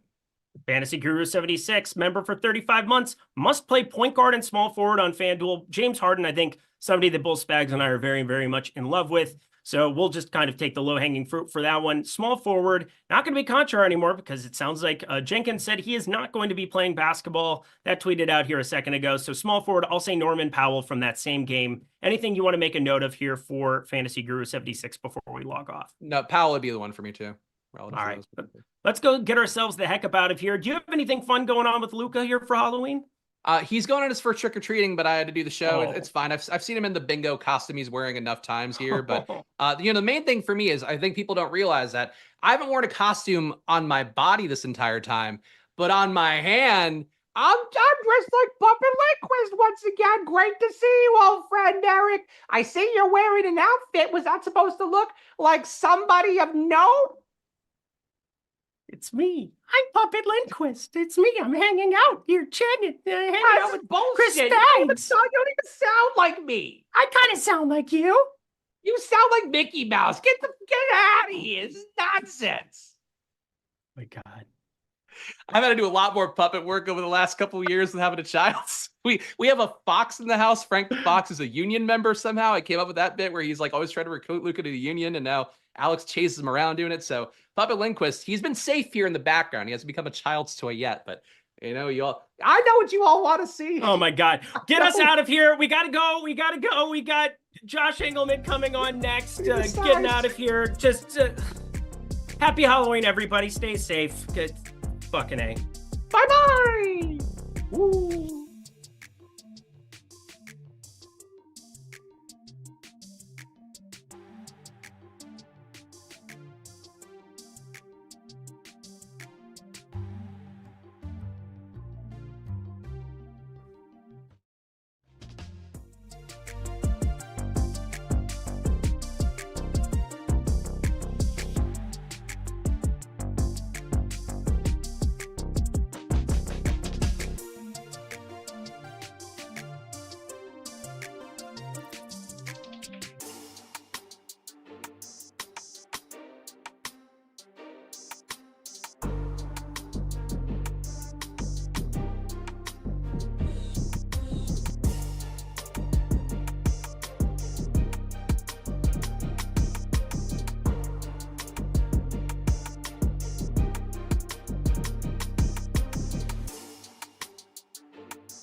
And we are live. Welcome to NBA Live Before Lock, a sentence I don't know the last time that I've said. I am Josh Engleman. I am joined by Matt Belman. We've got an hour to talk through these four games, and boy, oh boy, are there a lot of question marks going on. What did the boys get us before we got here? 1,800 people in the door, 347 likes. You would think I was on the deeper dive before this. Great work, everybody. Hit that thumbs up. Helps us out a ton. Subscribe to the channel. Hit the notification bell so you know when everything goes live. Follow us both on Twitter. Sign up using that MIL promo code. Get yourself in for the NFL tonight. We'll talk about that in a little bit. Belman, what's up? Nothing, man. Always happier now that I'm here with you. I don't know if I've ever seen you on Live Before Lock, but the one nice thing for you is even though it's Live Before Lock, it still ends a half hour before lock. It does. It does, which is helpful for us in this case. Basically, Yes. when our show ends, we'll be getting that Memphis Grizzlies starting lineup, and then we can move forward from there. That team is... I thought we would get out of October before Memphis became Memphis, but boy, oh boy, were we wrong. Yeah, Memphis is already Memphis. Crazy. They came into the year relatively healthy, too, and they are just doing Memphis things. It immediately just... Everybody just got hurt. I mean, they dropped two starters yesterday. I assumed Morant and Jackson weren't going to play today, or at least one of them weren't going to play. And I was like, oh my God, this is going to be crazy. And now they're just here. The problem is I have no idea how many minutes any of these guys are going to play because they've had the most inconsistent rotations over the start of the season. And now we're missing even more people. I have zero trust for what's going on in Memphis. Yeah, Memphis is such a hard nut to crack, and it's not like you can avoid Memphis here. No. Because like they're cheap enough, they're missing enough guys. Like it's just so much unknown, even more so than most NBA teams.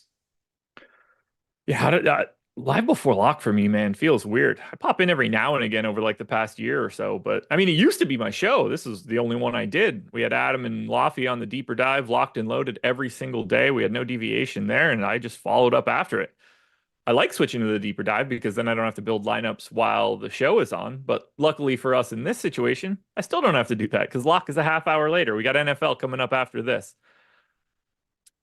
We're going to be able to bounce everywhere. There's no rhyme or reason to this show. We're just going to hit on whatever's interesting in the moment, whatever chat wants us to talk about. We got a lot to look at. And we're going to let it fly. Let's think about what's the most interesting thing to talk about. Let's start here, very generically. Do you have a preferred pay-up option today? I think my preferred pay-up option, I'm right with Spags on this, is going to be James Harden. Now, he's not as expensive as like the top guys, but maybe he should be. Maybe not quite as high as like the top guys like Luka, but he's kind of reverting to old Harden right now with Kawhi gone, with Kawhi not there, obviously Paul George gone. So I think Harden's just too cheap, and he's not as expensive as the top guys, but he's still expensive. So I'll give Harden as my answer. How about you? I have more of Harden than I have of anybody at the top. But I think the technical end, since Harden's also pulling, close to 50% ownership. So that's not the most unique. No, I'm not saying like you had a bad answer or anything. Like I'm agreeing with you that he looks like the best guy at the top. Victor Wembanyama is the guy that I'm sort of taking a stand on right now. I am 4xing the field. So far this season, I have taken some stands on Wemby. They have proven to be not as good as I would have liked them to be. I feel like a date with arguably the worst defense in basketball might be able to unlock Wemby a little bit in this spot. So he is the guy that I'm getting to second most of all the pay up options. But the fact that he is projected on our last run for, in between 10 and 15% ownership, he's sort of the guy I'm taking a swing on. My biggest worry with Wemby is the back-to-back, but yeah, I totally understand. Like we're not like coming on and, sneaking up on anyone by saying play James Harden. So I get it. Like as far as the other guys go, it's tough because I do view like Luka and Giannis pretty similarly. So if the Sims are giving me more of one than the other, sure, but I'm not sure that'll be the case unless it's just a positionality type thing. I like the Wemby call though. Just worried about the back-to-back. Yeah. Like I have a little bit of Giannis, I have a little bit of Jokic. I'm right around the field on Jokic, so I'm getting everybody at the top. But I'm basically taking. So we have Giannis around 35% owned. We have Wemby around 11. I'm basically cutting a bit off of Giannis with his ownership and just giving it to Wemby and sort of like flip-flopping those two guys, which when I look at it, I'm pretty happy about the way that that plays out since I'm already grabbing the chalky-ish James Harden, or not even ish, the chalky James Harden. The one name that we didn't really talk about there is what do you want to do with an $11,200 Luka Doncic in pretty interesting battle in Texas? I don't know. It's like kind of hard to pay full price for Luka over Harden right now with Kyrie stealing so much usage. Like I love Luka in tournaments because his upside is higher than anyone on the slate, but his median projection is just not really there right now for that price tag when you've got other guys like Harden who don't project for the same, but they project much better dollar for dollar. Yeah. Yeah, he's the guy that I would have. I'd be surprised if he ended up being like, if I reran all this stuff as everything hashed out, I'd be surprised if Luka became my guy at the top. A little bit more especially now, just Scottie Pippen like popping everywhere as a point guard. He is not my Grizzly yet, but maybe he will That's be fair. by the time I'm done. I still, well, not that he's not my Grizzly. He is very clearly a really good play. I think Jalen Wells is a guy that's going to be breaking everything for me. I had him in for 25 minutes before the Conchar news. He showed up in 90% of my things and he was 8% owned. And I was like, oh God. So I took a minute off of him, brought it down a little bit. And now I think that I'm just going to be unable to get away from him.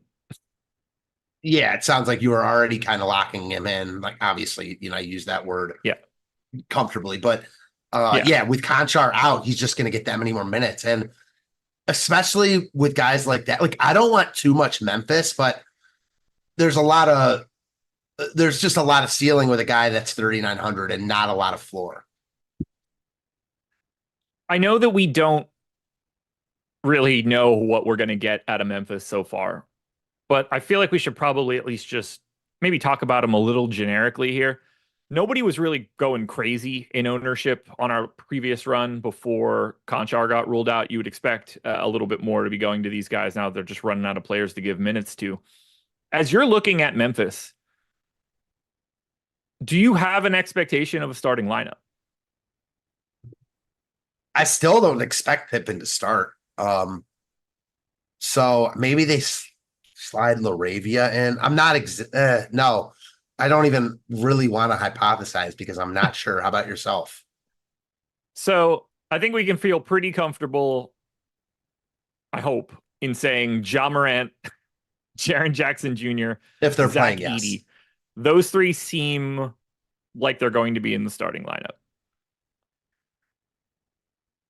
If they're going to use Kawamura, then I'd be expecting Pippen to start.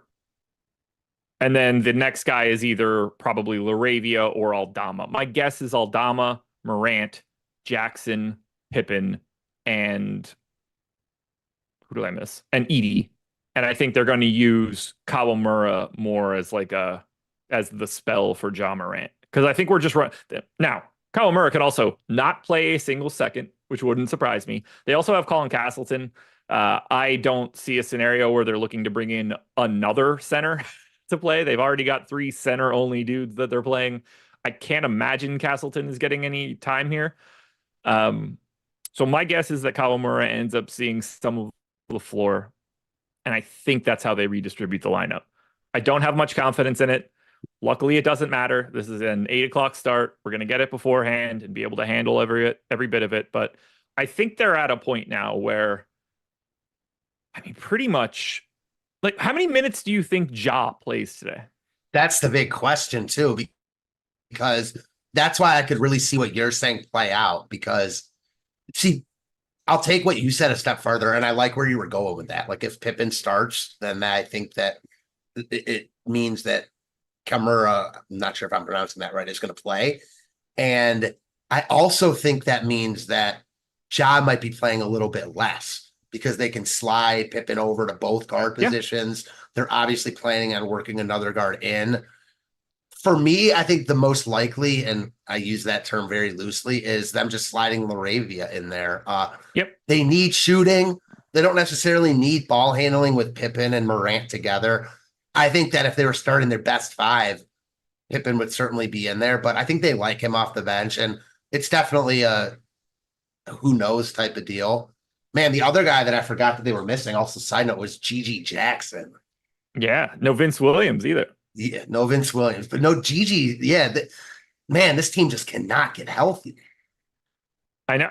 And like the crazy thing is, they're incredibly deep and they've already lost it all. Like, yes, we're going to be without Luke Kennard, John Conchar, Vince Williams, Marcus Smart, Desmond Bain, Gigi Jack. I mean, that's 6, like, at the 5.5 rotation pieces. You know, say what you want about just Gigi like last Jackson. year. Yeah, it does. And we're a week and a half in. It's crazy. It really is crazy. And okay, let me ask you this, just in a tournament sense. Do you let's say Wells gets the start. Do you like him more in that case, knowing that, and now just tournament speaking, he's going to be so popular and he projects as a better play? Or do you like him coming off the bench where he won't get as much love and he projects as it's the age-old NBA DFS, right? Yeah. Honestly, I don't know. Like, I assume I'm going to have him no matter what. Sure. Like right now, like I made a run that I was just like, okay, if lock was in 2 seconds, I'll take this. I had 70% of Jalen Wells. So, and that was before I gave him all of the minutes off of, like I ran this before Conchar. So even if he starts and gets heavy ownership, 3,900 shooting guard, small forward, I assume he ends up being the guy. I don't think anything changes. I assume Jalen Wells is the Memphis guy I have the most of. If he's not starting and it's like Laravia gets in there and stuff, then I'll probably end up with a little bit less Wells and a little bit more of like the rest of Memphis. But I'd be shocked if he's not in 50% of my lineups. How many minutes do you have Wells projected for right now? I'm working on it. So I still have 5 more minutes to apply to the rest of Memphis. I'm sitting at 26 right now. I'm running out of bodies to give them to. I'm like, it's getting a little short around these parts. Let me look at one thing. I've got 28 for Wells. I'm assuming I end up there after I apply these next 5. I've got slightly under 30 for Morant. I had 28 prior to this. He's the one dude where it's just like, I don't see. Like, part of me is like, why play him if you're, I don't know, man. Like, it's so much unknown. I don't know. I couldn't agree more. There's not enough bodies to give the minutes currency to. Unless you're right about Pippen starting, then it just opens up more. And that's a total wild card. Like, doesn't have to. Like, I mean, this could be like a Golden State thing where all of a sudden somebody's starting and we did not expect it in any way. But we've been seeing that happen pretty regularly. It's still early season NBA, so just more variance than mid-season NBA. There should be no early season variants like this. Totally agree. This is like mid-season shit show NBA. This is, the crazies.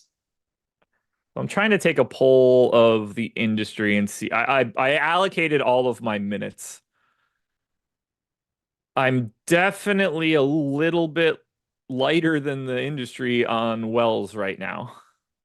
But in the ball, I'm within a minute for everybody. So rerunning that will be pretty interesting once ownership is hashed out. Wells grades out as my best point per dollar guy. How many fantasy points do you have him projecting for? Because even at more minutes, he does not look good in my Sims right now. I have 22.7.81 fantasy points per minute. Yeah, I have 19.6. Okay. Yeah, that is a gap. Yeah, huge. The problem is like Memphis hasn't had a prop market all day, so like dialing them in has been a chore. It's just, again, I hate saying this because it's not what people want to hear, but it's really hard to know how they're going to allocate their minutes. especially like because we don't know the guys that are healthy. We don't know that we can't trust Morant to play more than 30 minutes. So I don't know. He makes the Memphis situation just that much trickier. Joey in chat said something that I think is interesting here. Does Clark get more minutes? They might go big against Milwaukee. I wouldn't necessarily just say Clark, but I think there's definitely a thought process here where they go a bit bigger and are running out a heavier front line for Giannis and for Brook Lopez, and you end up seeing like a minute and a half more of Huff, Clark, and Edie. Well, if Edie can do that, I assume he'll just foul out. But I could see a situation where they give a couple extra minutes to the bigs to try to wall off the rim and give themselves their best shot, because they don't really have. They either have point guards or centers, basically. The wing depth is limited. Yeah. So speaking of that, like he's more big than wing, but Aldama, like, what are you doing with him? I gave him 30 minutes. He strikes me as the guy that's most likely to just play the most today. Laravia could be that dude if he's in the starting lineup, but I'm guessing I went, like I said, I went 30 to Aldama. That appears to be the industry consensus. You can get upwards of like 32, and I don't think that'd be too crazy. I'm just hoping that they can get some of the betting market out and get at least some props on some of the main guys and direct our gaze at least a little bit more. But I would not be surprised in any way to see them go a little bit heavier in the bigs in this spot. Because they really, what alternative do they have? Yeah, like they don't have any other, unless they do what you said, like they don't have any other alternative. They don't. And it helps, like, wings. J Huff can stretch the floor. So, like, he can be out. Like, I mean, this is not going to be the best allocation of resources for Memphis, but at least if J Huff is out there with another big, he can stretch the floor. I could see them keeping like one of Jaren Jackson and J Huff on at all times for a little bit more stretch, and then rotate through Zach Edey and Brandon Clark a little bit more aggressively. And then down the stretch, you know, best five, whoever's looking the best ends up being that closing five, if there's a closing five that's needed at this point. But it does, at least their bigs are varied in skill set. Yeah, I also think it's live that Wells plays like 34 minutes here. Like, certainly don't project him, but he's like one of their only wings. Like, yeah. I don't know. Murky waters here. It vary. The key for Wells is that you don't have to project him aggressively for him to just look awesome. Like, so I don't think there's going to be a huge difference between like a 28-minute Jalen Wells and a 30-minute Jalen Wells when push comes to shove, just because of price and position. We could see a very different scenario. I agree. Have we gotten ownership yet?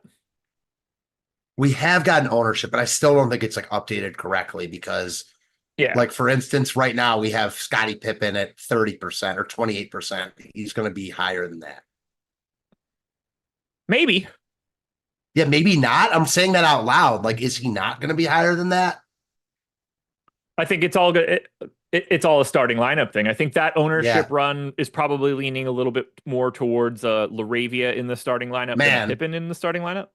Yeah, and I like Pippen just as much, if not more, coming off the bench. Like, I mean, he arguably, and I know this like doesn't matter for DFS purposes on a night-to-night basis, but like on any given night right now, he's probably their third best offensive weapon tonight with no Bane, outside of Morant and Jaren Jackson Jr.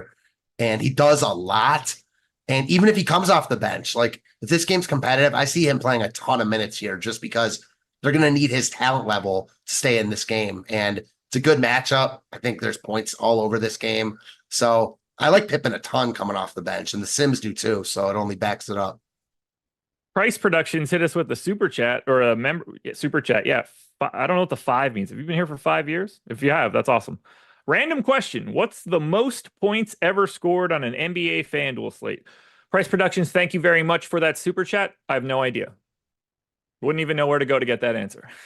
Man, it's funny too, because FanDuel has messed around with their rules so much. Like, remember they had that drop the lowest score. So like, which FanDuel era are you talking about? You know? Yeah.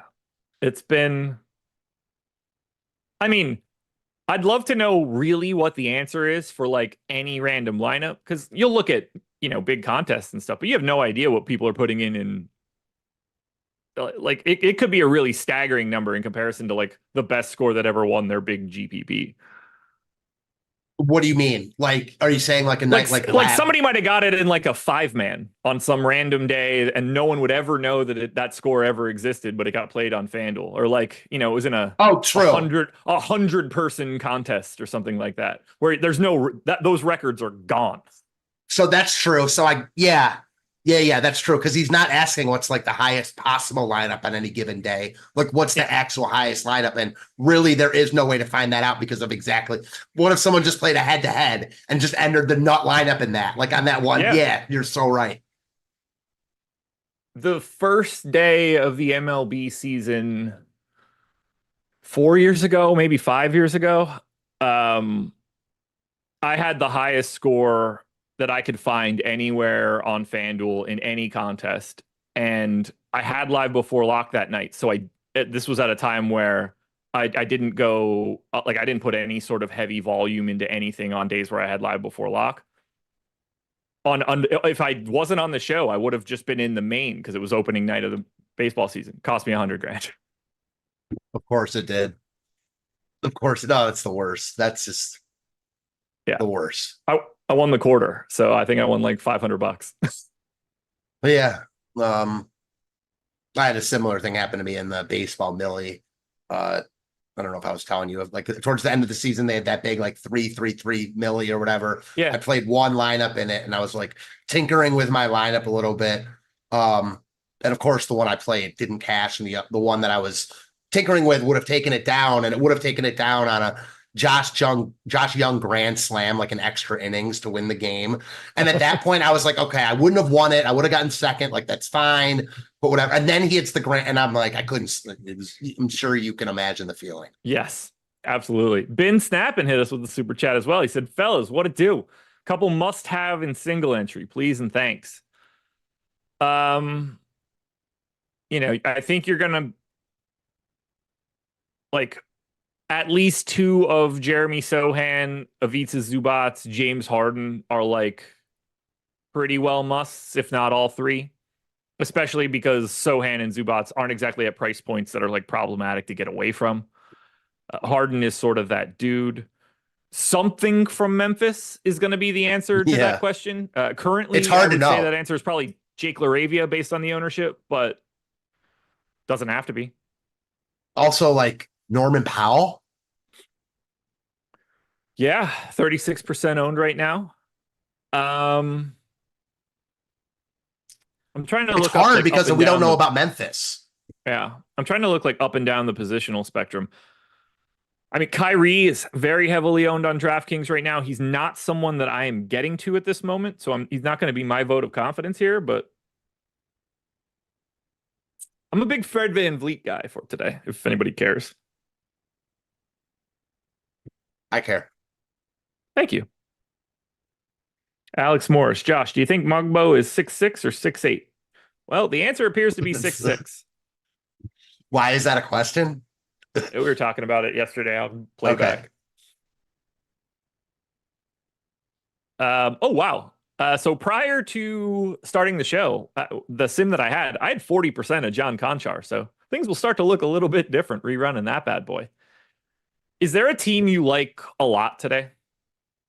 It's hard not to like the Clippers at their pricing. I already talked about how much I liked Harden, and then you throw in the price tags on Zubac and Powell. It's just an NBA isn't about like getting different, like hardly anywhere. It's about just putting the best combinations of the best. Obviously, I mean, everyone knows that that's how you win, but it's just not like the other DFS sports. The variance is just much more rampant in the other sports. Here, you want to embrace the chalk, get different in a couple spots, diversify your portfolio enough. But certainly if you're playing like one lineup, you can't play every single really chalky guy, but you're playing a bunch of them because that's how the NBA works. And the three Clippers are really hard to get away from in my mind. So I'll answer that with the Clippers. One of them didn't appear to be all that difficult for me to get away from. The other two are. we'll see where that changes when all his value starts moving around. So I had 55% of Harden, 75% of Zoo, but I only had 15% of Norm Powell. Okay. And he's the one I would want to be under if I had to pick one of those three, just because he's so scoring dependent that if he doesn't score north of 20 points, you're not going to make that up. And you probably need him to get into that 25-30 range to start looking like that guy. Now, he can do that for sure. That's his skill set. But if I'm going to get away from the guy, I don't mind getting away from the 0.87 fantasy point per minute dude. I mean, Zubats is playing a shit ton of minutes right now. Harden is the only thing resembling an offensive player. Harden has a 3.5 blended offensive plus minus between EPM and Darko. The next highest guy on that team is 0.7 to Norm Powell. We're talking about a chasm of lack of offensive talent. They just don't have those dudes. They're defensively, they've got some bodies. Offensively, not so much. So Norm Powell's going to get every shot he wants to take. That's for sure. I actually have a bit of Amir Coffey and a bit of Chris Dunn. So I wanted to really just have a terrible night. Chris Dunn was really popping for me. Getting like 30% of him. Man, I freaking hate playing Norm Powell. So you're right. I mean, yeah, he's going to get the opportunities. He's too cheap and he certainly has upside. He's shown it, but I also hate playing these scoring dependent guys when they're going to be really popular. So see this pretty similarly. All righty. And then I have a little bit of Derek Jones, but nothing too crazy. But I have, prior to the run, I had 210% ownership to the Clippers, my most exposed team over the field. They look good. It's a good, solid enough matchup against Phoenix. They're at home. That helps. They got to deal with the wall or whatever the hell that thing is called in LA. Yeah, that's different. All right, let's flip that question the other direction. Is there a team where you're just like, I don't think I'm getting any of these guys? Yes, the team that I am not getting to a lot of. Give me 1 second so I can sort these out. You're good. We got plenty of seconds. 23 minutes worth. You know, the other one that we didn't talk about is Markkanen with do you think he's going to play? Because that could take a real, that could change the slate pretty drastically. There isn't really a team I'm like not getting to or wouldn't want to get to. Houston maybe would be that answer because Dallas, I'm getting to the cheap guys. It's pretty spread out. Maybe Memphis changes that. I guess the answer for me would be Phoenix if I had to. How about you? Okay. So Phoenix is the team that I have the least of. Although Houston sort of is. I just happen to have a ton of Fred VanVleet and really nothing else for Houston. So he's like skewing my total. But the aggregate of the rest of Houston doesn't really exist all that much to me. I think that I'll end up with way more Phoenix than what I have at lock. They strike me, and I talked about this a little bit on the strategy show. Like, I have all of their optimal rates a bit higher than their ownership. What I think will happen is that 8 o'clock lock will happen. We'll get all of the correct ownership loaded into the Sims. I'll do my late swaps between 8 and 8:30. And then any lineups that like aren't doing that great by 8:25, I think are going to swap out like James Harden for Devin Booker, or like a different spot where I start to gather a bit more of Durant. And even if Bradley Beal ends up out, then this is going to happen in an even more extreme manner. I'll start getting to those guys more as contrarian pivots to try to save lineups. So right now I have 0 of Booker. My guess is after swapping between 8 and 8:30, 8:30 and 9, and then between 9 and that 10:30, that I'd end up with like 10 to 15% Booker. I've been seeing that happen on a day-to-day basis where these late game guys are grading out well for me, but not showing up in my lineups, and I'm getting them by the end of the day.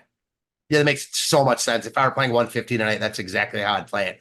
Ideally, I'd have like any Booker I'm playing will have Harden, but I think in lineups where you're trying to catch up, like that makes a ton of sense, playing him instead of, because it's still Devin Booker and Kevin Durant. Like, they might not game slate. Right. Like they might not project as well on a median basis than Harden, but they're like, there's so many times where they score as well as him or better in this game particularly. So I'm with you. Yeah, absolutely. Like Booker probably beats Harden 25% of the time or something like that. I'm interested in those sorts of situations. I would say at least, just because you also have to take into account like blowout on each side. You know what I mean? Like, Yeah. I don't know. Yeah. So yeah, at least. So you mentioned Markkanen to start that one off. So based on my model and where the line is now, my assumption is that Markkanen is in. And if we saw Markkanen come out, I think we would see the San Antonio line get to like 2 or 3. And if we start seeing it climb, if we get that 1.5 at FanDuel and DraftKings, or we get it up to 2, that's going to be a sign that I think that Lauri Markkanen is coming out. But I actually had the line basically spot on right now with Markkanen in. I think the longer it goes, I think Spags said this also, I'm more confident he plays just because he missed last game. If he was really not able to play at this point, they would have ruled him out. I would hope, at least. It feels like a situation now where he's going to go through warm-up, see how he feels, and they're going to make the decision at that point. Yeah, I think we'd already know. Doesn't strike me as a situation where like you play games with it, but I don't know. Like San Antonio is not trying to gain any. I don't think they're trying to gain any sort of edge at this moment in the season for the team that they have, or Utah rather. Like, just I think the news would be out if he were just out. Yeah, agreed. Like they're not trying to play games. I don't see why they would be. No. And they're terrible. They're next level terrible, which they should be. Stink. I mean, if you're going to be running out Keontae George at the point guard, you're going to be an awful team. I know you're running out Cody Williams at the 3, and he's equally as bad. Yeah, he's not an NBA starter right now. Like if you watched him in college, like there's just no way. Dude, Keontae George should be playing like 12 minutes a game right now. Yeah, he's still really, really young also. He came out after his freshman year. He's got to be 20. He will turn 21 in 9 days. Yeah, exactly. I agree. Now, I will say, like, they stink, so it's not like they're helping their team win, but it's probably, in a lot of ways, it's helping, a guy like Keontae George's development. Maybe not like some of the winning habits you'd like, but playing at the NBA, like he's clearly good enough to be playing. He just shouldn't be playing this much. Oh yeah, like you want to find out what you have in him. Right. I don't know why they've just like turned the keys over to him and just said like here's 32 minutes every night, because he's really, really, really bad. Like you can probably get by play. I mean, well, they want to lose. So I guess that's probably the answer to the question. Quickest way to do it is be like, look, we're playing our, number 16 draft pick. Like, what do you guys want? It's really easy to, if you're tanking, but you're tanking with like pseudo close to lottery pick type guys. How can you not sell that? Right. I mean, you're selling that to everyone. That was weird. My entire like chat and stream window just refreshed. Unprompted. I got ghosts. It is Halloween. Ooh, I should tell my wife to turn off the porch light. Yeah, let's let my dog bark at them. The kids will run away. Okay, I was worried about one thing. Go ahead. I got to talk about the Mill promo. I also want you guys to hit the like button. We're dangerously close to creeping up over that 500 mark. So do that. Let's get us to 500. We got 2,000 plus people in here. We got to talk about Mill. It's an NFL day. It's Thursday night football tonight. We've got NFL Live Before Lock coming up immediately after this show. You don't want to miss it. Same YouTube channel, not the same stream. It's a little bit different sport. Come in. 30% off any NFL package that we have. This expires Tuesday of next week. Like, you got 5 more days or whatever. Week or month, come on in. Covers showdowns, covers whatever you're looking for, projections, ownership, our single lineup sim, our contest generator, our regular sims, the post-contest simulation tools. We're doing all of this because Rick12324 ended up winning the Millie this past Sunday. Got a nice little Stokastic logo on the top of the screen. I know Laffy recorded a video with him today talking about the lineup, talking about the process and everything he had. I assume that's live on the Stokastic channel. I can't promise you that. I watched it in our Slack channel, but if it's not live yet, it'll be live soon enough. So you guys can hear a little bit more from Rick about how he built that Millie winning lineup using the Stokastic tools that you can get for 30% off using the promo code MIL. Link in chat or in the description. Sign up. Use it right now You can sign up immediately and use it tonight for Thursday Night Football. Nathan Joyce in chat says it's live, so there you go. Don't skip our show. We're awesome. And don't skip the NFL show, but at 8:30 tonight or at 8:15 when Live Before Lock ends, maybe you want to queue that bad boy up. It's like 10, 15 minutes long. You can see what you want to see out of Rick 12324. I don't know why I have now officially memorized that number combination, but I've done the read enough that I know the final 5 digits of that man's handle. Hey, you know, he won a milli, so I mean, I don't blame you. Yeah, I would. Oh my God. If I shipped the milli, I would be even. This might be really tough for chat to understand. The level of insufferability that you guys would experience from me would multiply by 1,000. I would be awful about it. It would be great. Yeah, I'd be like eating $20 bills on the stream and stuff. I'd be like the rudest person in the world. Obi, I know chat knows. I know chat knows.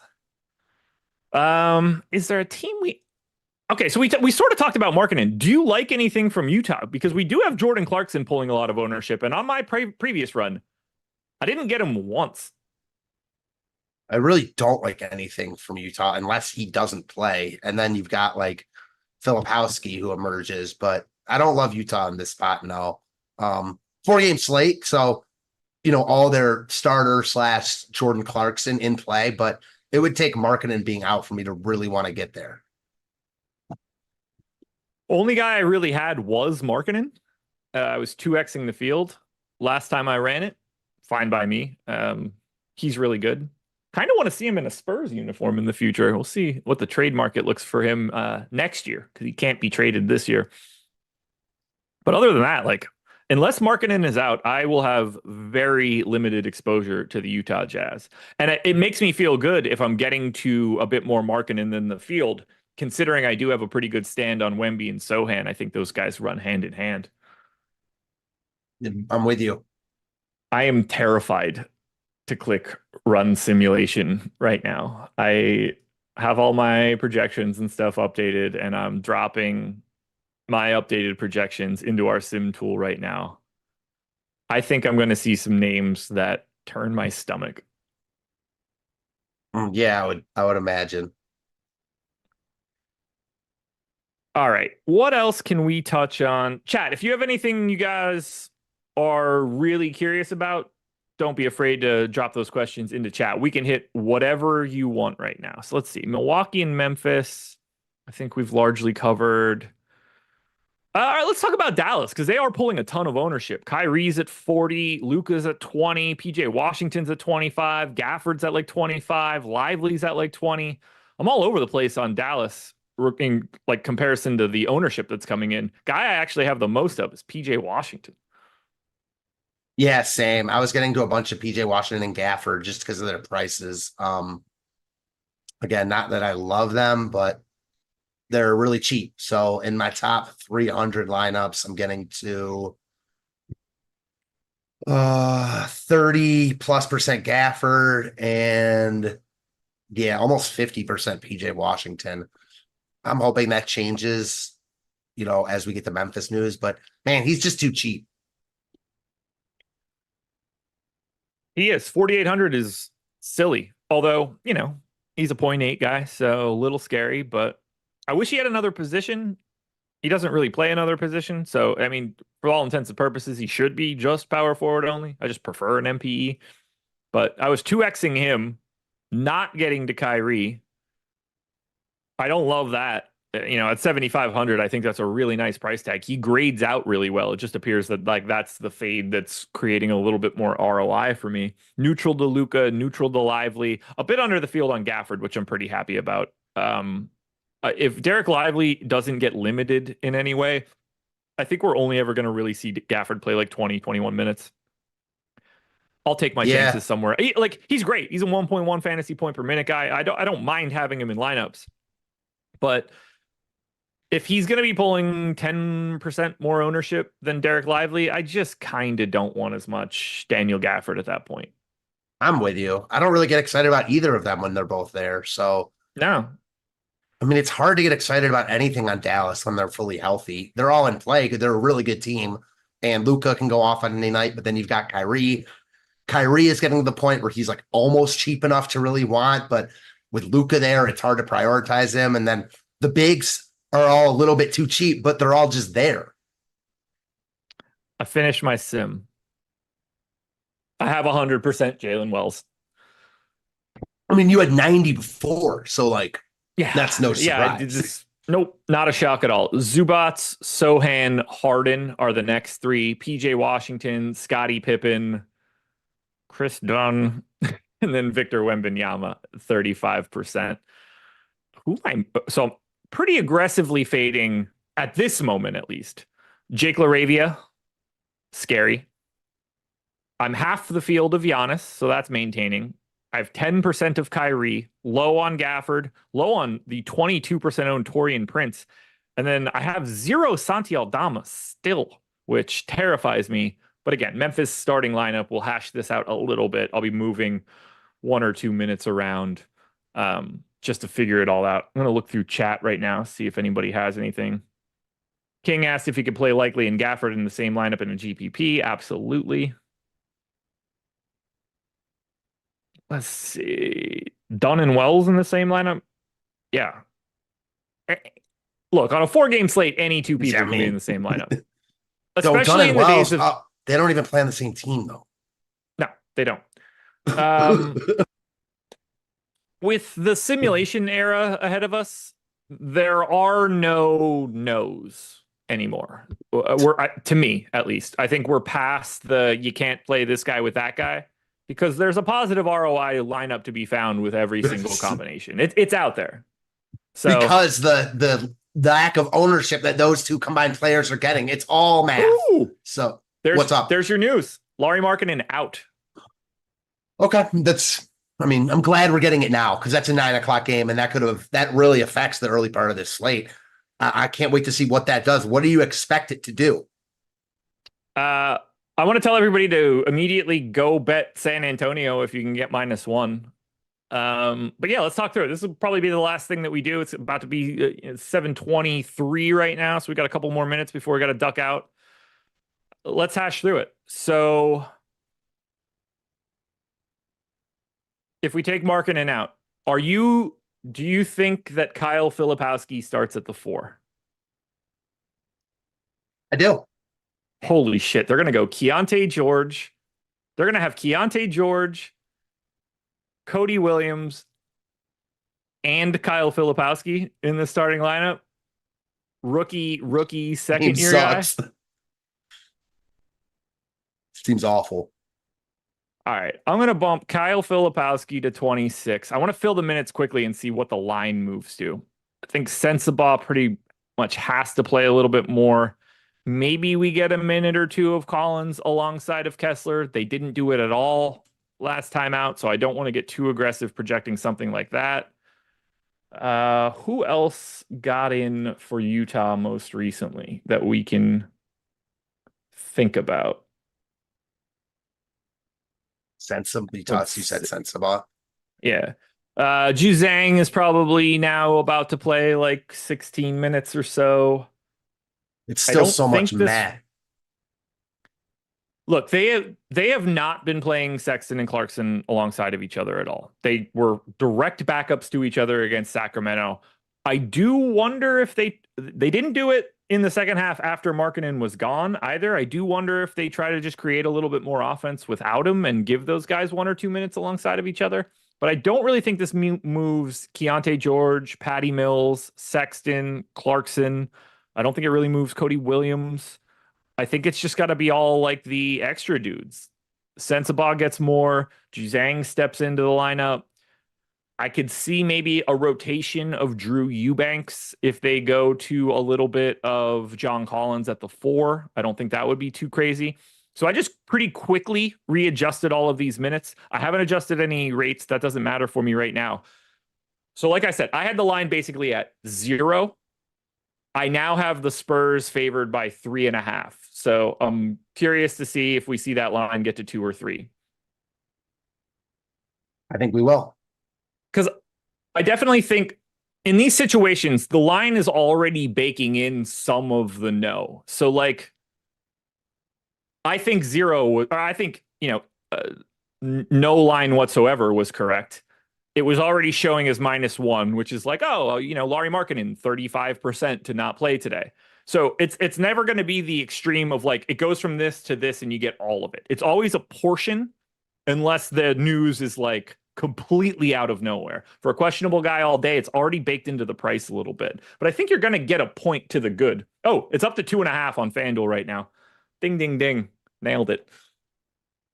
Yeah, like long gone are the days of like a guy being out and you're going to get like a 5-point swing, unless it's because there's so much news, filtering out there everywhere. So like the Lions had to bake it in that he might miss. It can only happen in situations where a guy isn't on the injury report and then all of a sudden is just out for the most part. Which happens. Yeah. So in 26 minutes, I don't think Kyle Filipowski looks all that good at 4,700. That price is already up enough. If you start giving him 28 or 29, that becomes a little bit of a different story. John Collins is going to pull a little bit more ownership now. I don't know if it's warranted, but I expect it to come up a little bit. He looks like, I have John Collins as the best point per dollar play on Utah right now. Yeah, I get it. Like, just when he's on the floor, he's going to do a lot, especially and it's not like they're playing a good team either. So, no, I think, Utah's now a tough nut to crack a little bit. They do look a little bit like Memphis, but in different ways, I guess. So I'm guessing we're going to get George, one of Clarkson or Sexton, probably Clarkson based on the last game, but whatever. Cody Williams. Oh my God. Kyle Filipowski, Walker Kessler. Yikes. That seems thrilling. Yikes. Well, guys, we've reached the end of the line. That was a fast hour, man. Yeah, it sure was. It always is when we do shows together. To the Live Before Lock crew, thank you guys for being here. We still need 16 more likes to get up to 500. So for like the 1,500 people that are in here that haven't done it yet, if one of you guys could help us out, that would be awesome. NFL Live Before Lock is coming up next. They'll be getting started in a couple minutes. You're going to get Greg and Spags, I think. Yes. No Laffy. Greg and Spags. We're going to be talking NFL all the way up until lock. Fun stuff, everybody. Good luck tonight. Have some fun with this mess. We'll be back again tomorrow, doing it all again. Peace.